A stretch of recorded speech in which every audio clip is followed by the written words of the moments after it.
Bonjour, bienvenue sur notre chaîne. Ici, on parle de la motivation, de l'entrepreneuriat et du leadership.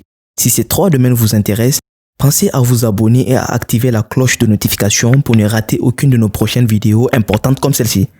Aujourd'hui, dans cette vidéo, nous avons traduit 5 leçons de Robert Kiyosaki pour vous permettre d'augmenter votre éducation financière. Alors restez donc à l'écoute jusqu'à la fin de la vidéo parce que la 4e leçon est la leçon la plus importante pour les personnes qui aspirent un jour à devenir entrepreneurs. Qui veut vivre en dessous de ses moyens? Je voudrais vivre la meilleure vie que je puisse. Donc j'en parle souvent.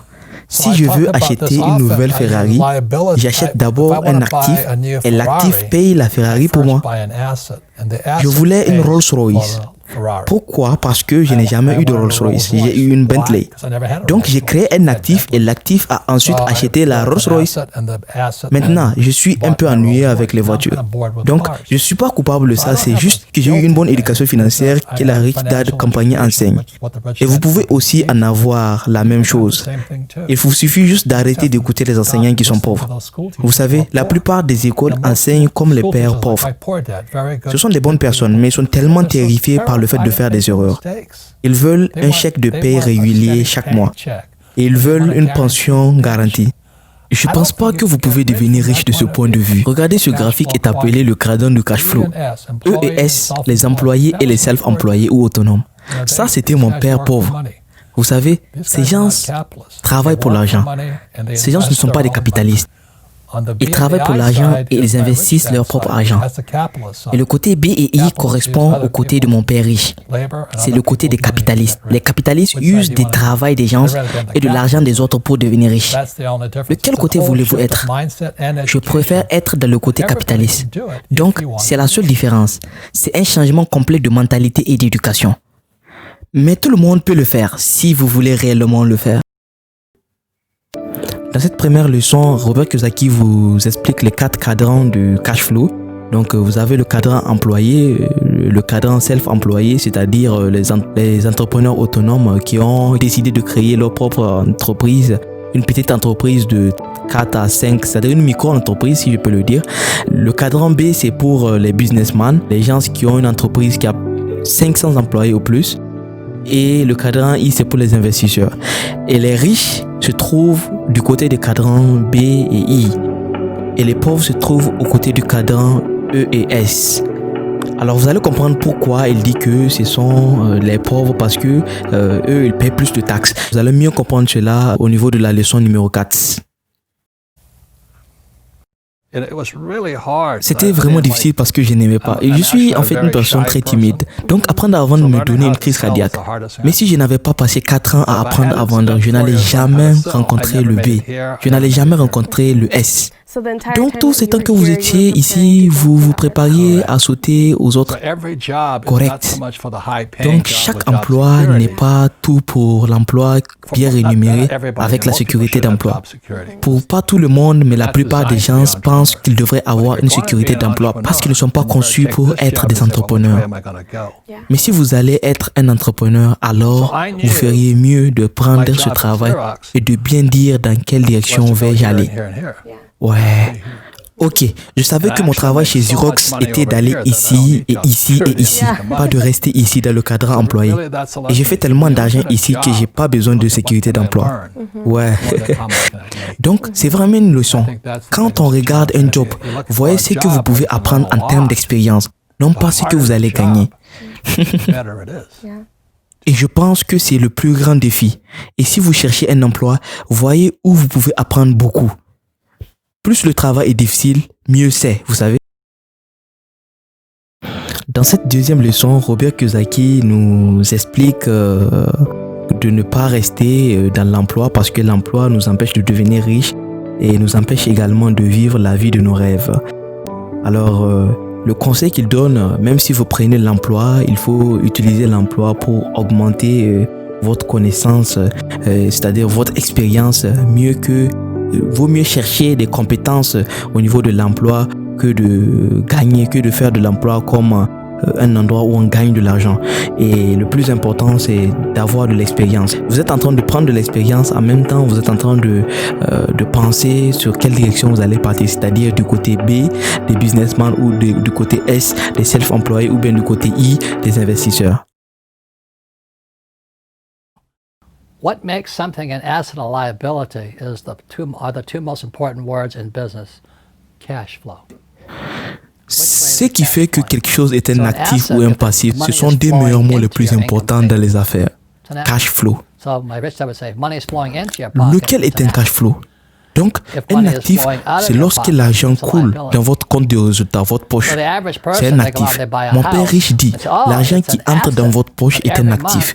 Si l'argent sort hors de votre poche, c'est alors un passif. Donc, lorsque les personnes de la classe moyenne vont payer une maison, ils disent, oh, c'est un actif. Alors que chaque mois, leur argent coule directement dans les banques. C'est pas intelligent. Vous savez, je veux que l'argent coule de la banque vers moi, pas de moi vers la banque. Ce qu'ils font, c'est acheter une action ou une obligation à un fonds commun de placement et leurs actifs volent directement à Wall Street. Cela n'est pas votre actif, c'est l'actif de Wall Street. Et la troisième ligne, lorsque vous regardez sous la première ligne des dépenses, c'est la taxe. Donc, les employés moyens, comme mon père pauvre, avec un emploi bien rémunéré, leur argent vont tout droit sortir et partir vers les impôts et le gouvernement. Il est logique que lorsque vous obtenez un emploi, les dépenses de la première ligne, ce sont les taxes. La deuxième ligne, c'est l'hypothèque à la banque. La troisième ligne, c'est IRA directement à la Wall Street. Et vous pensez que ce sont vos actifs. Ce ne sont pas vos actifs. Donc ça, c'est la grande chose que mon père riche m'a dit. Vous devez contrôler votre cash flow si vous voulez que l'argent coule dans votre poche et non pas hors de votre poche. Donc, la dernière chose que je vais vous montrer ici, c'est ceci, la colonne des actifs. C'est ce que Père Riche a travaillé pour. Il a travaillé pour les actifs. Il ne voulait pas d'un boulot. Et là, c'est mon pauvre père ici. Il voulait un emploi bien rémunéré. Différent état d'esprit. Alors aujourd'hui, vous savez, quand je rentre chez moi à Hawaï, je vois mes proches et ils continuent à m'appeler. Bobby, tu as encore un job? Je réponds non, je n'en ai pas. Ils disent, oh, trop mauvais, vous êtes au chômage. Et je dis oui. Donc, leur état d'esprit est programmé pour devenir des employés et à travailler pour les riches. C'est ce que mon père riche m'a appris. Tout est ici, dans les états financiers. Les riches travaillent pour les actifs alors que les pauvres et la classe moyenne travaillent pour l'argent. État d'esprit très différent.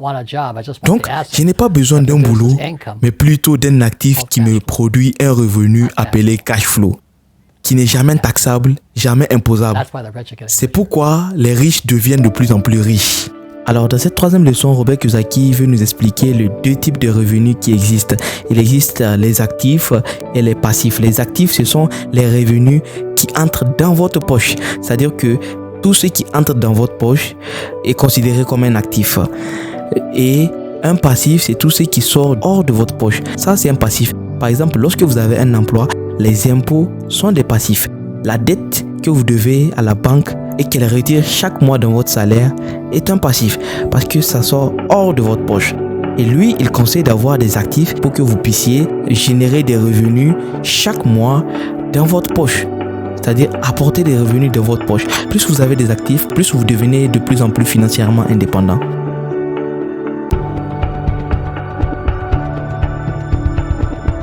Commençons d'abord par celui-ci. Ici, vous allez à l'école, obtenir un boulot, vous devenez un employé, mais vous ne savez rien sur les taxes. Maintenant, vous devenez un petit entrepreneur et vous commencez avec une petite boutique de falafel ou quoi que vous commencez bien. Donc, la petite entreprise indépendante. Et ici, vous avez une grande entreprise qui a 500 employés ou plus. Ou I pour les investisseurs. Combien d'impôts les employés payent? Et généralement bien, s'ils font un bon salaire, ce qui est comme le même taux dans le monde, ça va être de 40%. Et après l'attaque, la baisse d'impôts de Trump a fait que cela a changé beaucoup? Non, pas beaucoup, même pas. Donc si vous êtes, oh, je vais démarrer ma propre entreprise, je vais, vous savez, commencer ma petite pizzeria ou mon café, combien ces gars-là payent? Cela augmente, vous savez, parce que vous payez vos propres impôts. L'employeur partage les impôts parce que vous avez les deux côtés. Alors, monte à 60%. Donc, quand vous entendez un jeune ou un vieil homme comme moi dire que je vais démarrer ma propre entreprise, il ne faut rien au sujet des impôts. Non, en fait, c'est l'endroit où les gens ont plus d'ennuis. Parce qu'ici, l'argent étant prélevé seulement sur votre salaire. Mais ici, vous êtes responsable de vos impôts. Donc, ce qui se passe est que quand vous allez, disons, que vous réussissez avec votre pizzeria, tout d'un coup, le temps fiscal arrive. Oh non, j'ai dépensé tout mon argent et je n'ai pas d'argent pour payer les impôts et les gens se font faillite très vite ici. Il est surprenant car beaucoup de jeunes veulent démarrer leur propre entreprise. Et ce qu'ils ignorent, c'est qu'ils vont tomber dans un impôt de 60% parce que les impôts sont pour vous une dépense unique. Donc, si vous voulez créer votre propre entreprise, vous devez être au courant des impôts. Maintenant, les grandes entreprises qui ont 500 employés ou plus, ils payent combien? Généralement, dans le monde, environ 20%. Alors pourquoi les grandes entreprises payent moins que les petites entreprises? Le gouvernement veut que nous fassions certaines choses et il nous donne des incitations si nous les faisons. Et ce qu'ils gagnent d'une grande entreprise, c'est qu'ils veulent de l'emploi. Donc je veux créer les emplois parce que cela crée de la stabilité dans les pays. Et donc, plus vous créez d'emplois, plus vous obtenez des avantages fiscaux. Amazon, en ce moment, ils cherchent à déplacer leurs entreprises. Combien d'avantages fiscaux obtiennent-ils? Oh mon ciel, ils paient très peu d'impôts Amazon. Ils payent, vous devez parler de tous ces différents types de taxes. Non seulement, ils payent très peu d'impôts sur les revenus et ils payent aussi les petites taxes sur les ventes, les impôts et les taxes sur l'emploi, parce qu'ils reçoivent des avantages de plusieurs types de gouvernements, le gouvernement fédéral, le gouvernement d'État, le gouvernement de la ville. Donc c'est pourquoi Elon Musk va commencer son usine de batterie au Nevada. Ouais, je veux dire, Elon Musk, il a des énormes avantages fiscaux de recherche et de développement qui par conséquent sont des avantages fiscaux. C'est pourquoi il est présent dans la plupart des pays jusqu'en Amérique. Donc si tu vas rester petit, c'est un bon point de départ, mais tu dois vraiment vouloir venir ici finalement. Et puis l'investisseur professionnel, regarde, ces gens-là sont passifs, ces gens-là investissent dans les actions, les obligations, les fonds communs de placement. Ils économisent leur argent. Ce sont des gens passifs. Ils payent les impôts les plus élevés. Mais combien un investisseur professionnel comme Shark Tank, combien ces gars-là payent? Ils peuvent payer 0%.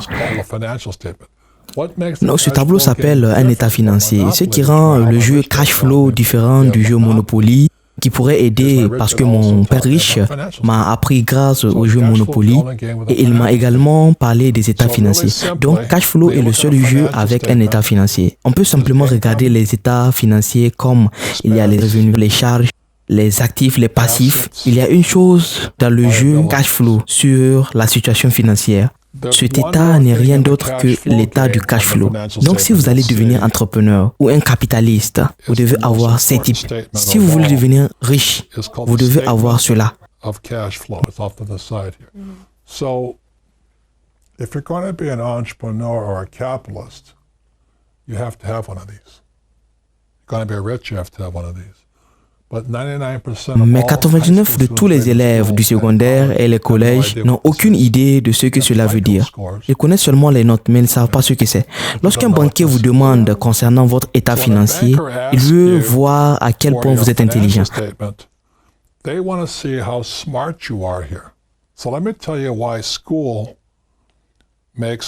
Alors laissez-moi vous dire pourquoi l'école rend les élèves pauvres. Let's say I have a master's in arts. C'est simple. Disons que j'ai une maîtrise en art. Bachelor of Arts degree. Yeah. Do I learn anything about income? No. Ai-je appris quoi que ce soit sur les revenus? What about Greek mythology? J'ai appris sur la méthodologie. Je n'ai rien appris sur les revenus. Nous nous demandons pourquoi, lorsque la jeunesse quitte l'école, ils vont à la recherche d'un emploi bien rémunéré. Mais je vous demande, si vous avez un diplôme en technologie, apprenez-vous quelque chose sur les actifs? Jamais. Et vous pouvez devenir un technicien et ne rien savoir sur cela.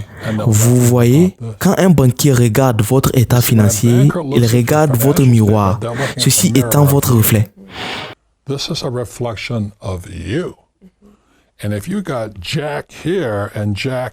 Si vous avez Jack ici et Jack ici, alors vous n'êtes pas financièrement indépendant. C'est la raison pour laquelle le jeu cash flow est un jeu si important. Il vous apprend ce qui est important pour votre banquier ou d'un capitaliste ou pour un entrepreneur. Les entrepreneurs ont appris à augmenter leurs revenus. Et les entrepreneurs doivent savoir comment créer des actifs. Si vous ne connaissez pas ces deux choses, vous ne pourrez pas devenir entrepreneur. Vous devez être un employé. Pour ceux qui ne connaissent pas le jeu cash flow, c'est un jeu qui va vous permettre d'augmenter votre éducation financière. C'est comme le jeu Monopoly. Donc, ce sont des jeux qui vont vous augmenter votre éducation financière. Mais le jeu cash flow parle plus de l'état financier. Et cela va vous permettre de comprendre comment investir et vraiment avoir beaucoup de connaissances dans ce domaine. Alors, j'espère que cette vidéo vous a plu. Si vous avez encore besoin de vidéos sur l'éducation financière de Robert Kiyosaki, on va traduire pour vous. Si vous n'avez pas compris quelque chose et que vous avez une question, veuillez la signaler dans les commentaires. Peace.